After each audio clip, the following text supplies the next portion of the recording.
स्वागत आहे आपल्या युट्यूब चॅनलवर द ट्रॅव्हलर। आज आमचा 4था दिवस आहे। काल आम्ही कुन्नूर मध्ये स्टे केला। आज आम्ही ट्रेन उटी मध्ये आलेलो आहे। उटीचं ऑफिशियल नाव उदगमंडलम आहे। उटी तामिळनाडू राज्यातील नीलगिरी जिल्ह्यातील प्रमुख शहर आहे। मैसूर पासून उटी 127 किलोमीटर असून कोइंबतूर पासून 86 किलोमीटर अंतरावर आहे। उटी हे क्वीन ऑफ हिल स्टेशन म्हणून ओळखलं जातं। हे पॉप्युलर टुरिस्ट प्लेस आहे। उटीमधील आपले फर्स्ट डेस्टिनेशन, त्याची एंट्री फी पर हेड 100 रुपये असून टायमिंग आहे 7 ते 6:30। आता आपण उटीमधील गव्हर्नमेंट बॉटॅनिकल गार्डन मध्ये आलेलो आहोत। हे गार्डन वनस्पती उद्यान म्हणजेच या गार्डन मध्ये खूप साऱ्या व्हरायटी पाहायला मिळतात आपल्या वनस्पतींच्या। हे गार्डन एकूण 54 एकर मध्ये पसरलेले आहे। सोबतच या गार्डनला टेरेस लेआउट दिलेला आहे। तामिळनाडूमध्ये हॉर्टिकल्चर डिपार्टमेंट कडून बॉटॅनिकल गार्डन मेंटेन केले जात आहे। बॉटॅनिकल गार्डनचा इतिहास खूप जुना असून साधारण 250 वर्षापूर्वीचा आहे। या ठिकाणी हजारो प्रकारचे वनस्पती फुले आहेत। आपल्याला त्यांची सायंटिफिकली नावं पण सांगता येणार नाही।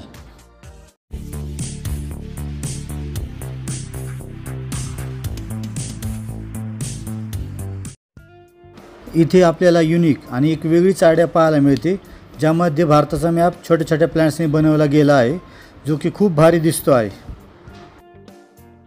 उटीमधील बॉटॅनिकल गार्डनमध्ये दीवाना, मैंने प्यार किया, साजन, दिलवाले अशा खूप साऱ्या मूवी सॉंग्सचे शूटिंग झालेले आहे। उटीमधील पहिलाच पॉइंट आहे बॉटॅनिकल गार्डन।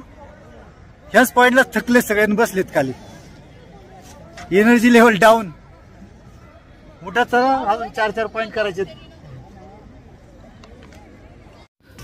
इथे खूप सारी ग्रीनरी पाहायला मिळते। ही ग्रीनरी पाहून मन सुखावते। मी तर असेच सांगेन, एकदा तरी या प्लेसला नक्की व्हिजिट करा। आता आपण उटी लेकला ट्रॅव्हल करत आहोत। उटी लेक हा आजच्या टुरिस्ट प्लेसेस मधला आपला दुसरा पॉइंट आहे। हा लेक कृत्रिम म्हणजे आर्टिफिशियल असून याचा एकूण एरिया 64 एकर आहे। उटी लेकचं मेन अट्रॅक्शन आहे हाऊस बोट। या ठिकाणी पर हेड एंट्री फी आहे ₹20 आणि पार्किंग सुद्धा अवेलेबल आहे। पार्किंगला तुम्हाला 70 रुपये चार्ज द्यावे लागतील। उटी लेकला असलेले बोट हाऊस तामिळनाडू म्हणजेच TTDCने सुरू केलेले आहे। बोटिंग हे या लेकचे मेन अट्रॅक्शन आहे। बोट हाऊसमध्ये पॅडल बोट, रो बोट आणि मोटर बोटसह बोटिंगची सुविधा आहे।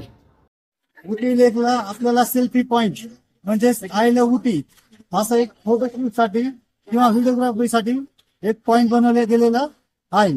त्या ठिकाणी आपण फोटो व्हिडिओ शूटिंग करू शकता। या ठिकाणी आपल्याला TTDCचे canteen, mini train, dashing car, 7D cinema तसेच बोट हाऊस समोर हॉर्स रायडिंगचा आनंद घेता येईल। आम्ही बोटिंग अवॉइड केलेली कारण तेथील पाण्याला स्मेल जाणवत होता। चार्जेस काय? 250 पर हेड। पाण्याचा येणारा स्मेल, हॉर्स रायडिंगचे चार्जेस ऐकून आम्ही लवकरच तिथून धूम ठोकली। आता आपण उटीमधील थर्ड टुरिस्ट प्लेसेसला ट्रॅव्हल करत आहोत। या ठिकाणाचं नाव आहे दोडाबट्टा।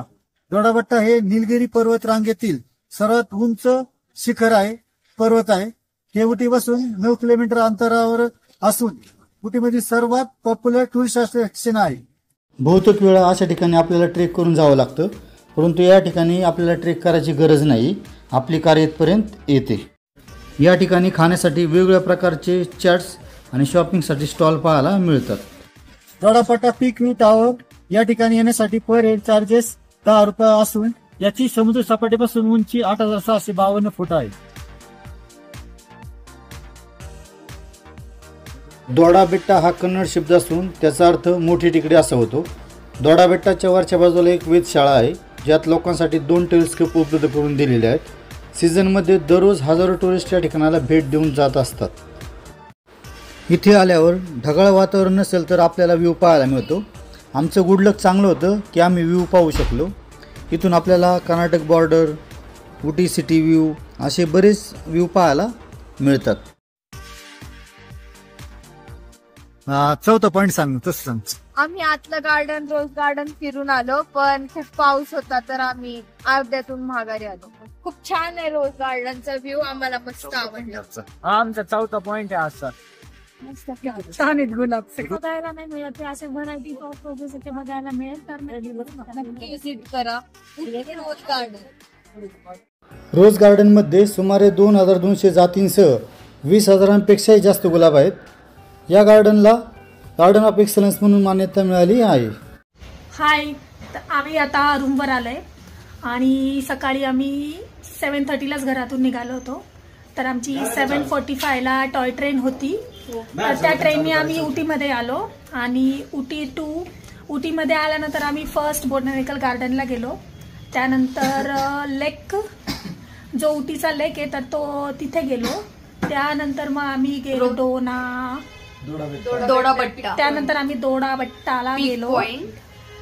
देन लास्टला आम्ही रोज गार्डनला गेलो, पण रोज गार्डनला पाऊस असल्यामुळे आम्ही तो ज्यादा एक्सप्लोर नाही केला, थोडाच बघितला. पण जेवढा बघितला तेवढा छान होता. तर आता आम्ही रूमवर आलोय, थोडा रेस्ट करून देन आमचा प्लॅन आहे डिनर करायचा. आजचा I दिवस hope- खूप छान गेला. उद्या आम्ही जाणार आहे मैसूरमध्ये आणि आजचा ब्लॉग पण मी इथेच एंड करते.